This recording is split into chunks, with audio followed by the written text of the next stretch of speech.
Ghost Story in Vietnam. The girl asking for a ride.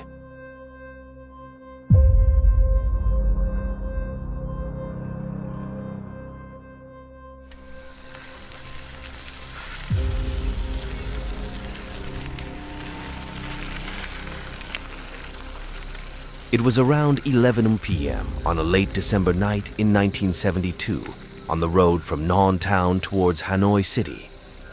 A man in his 30s was diligently pedaling a thong knot bicycle alone in the cold northern night. The chill of the northern winter made the air thick, and the man's breath seemed to emit a faint glow in front of him. The cold mist was partially shielded by a thick military jacket, but the worn-out, faded green handlebars hinted at its age. The young man softly whistled, attempting to dispel the eerie silence of the empty road.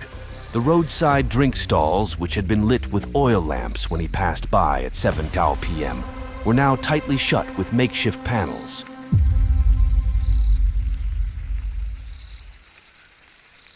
During the wartime in the north, lights were sparingly used, and by 7:00 p.m., Hanoi was engulfed in darkness. All that could be heard around the young man were the consistent sounds of frogs and insects. Suddenly, at a crossroads, a girl holding a lantern signaled the young man to give her a ride. She explained that she had just come from a nearby village and was urgently heading to Hanoi. Having a companion in such a situation was perfect for the young man. He cheerfully allowed the girl to sit behind him, and they continued their journey.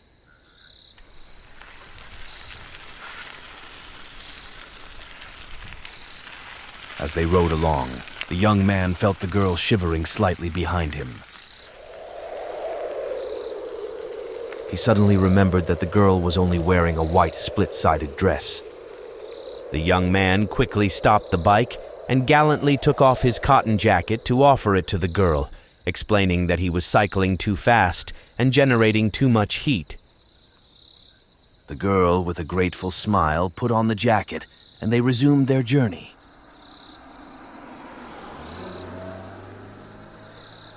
The young man happily shared stories about his life, but all he heard in response were soft affirmations from behind. As the story unfolded, the young man asked a question twice but received no answer from the girl. Puzzled, he turned around and was chilled to the bone. The girl was no longer there. Panicking, he quickly pedaled towards Hanoi, reaching Khao Dien, where distant oil lamps began to illuminate the surroundings.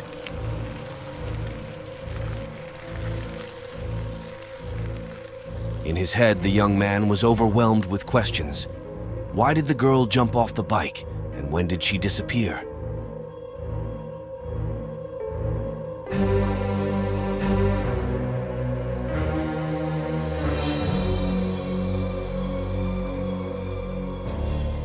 During the tense war days, a warm jacket was a valuable possession. Although uncertain whether he would find the girl, the next morning, the young man cycled to the address she had given, Quan Than Street.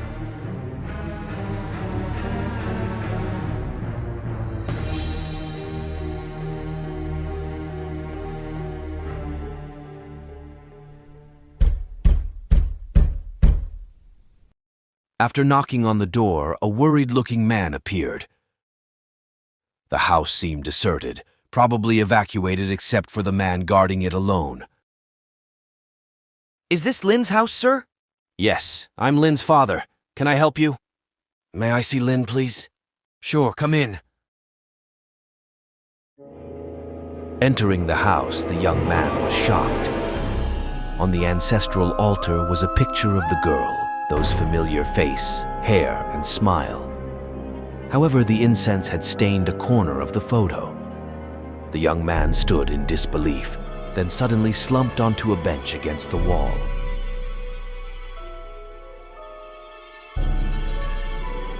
After a moment of silence, the young man retold the story from the previous night. The man's expression darkened. He slowly explained that Lynn had passed away in a bus accident on the road the young man mentioned over 2 years ago. She had been visiting relatives in Son-Tay.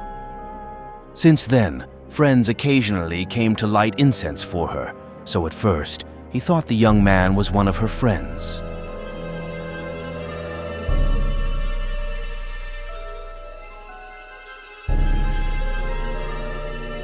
The story haunted him as a chilling, unforgettable memory. Little did he know that a more horrifying detail awaited him. In April of the following year, when visiting Lynn's grave, her family discovered a torn, weather-beaten dress lying under a tree on her tomb, exposed to the elements.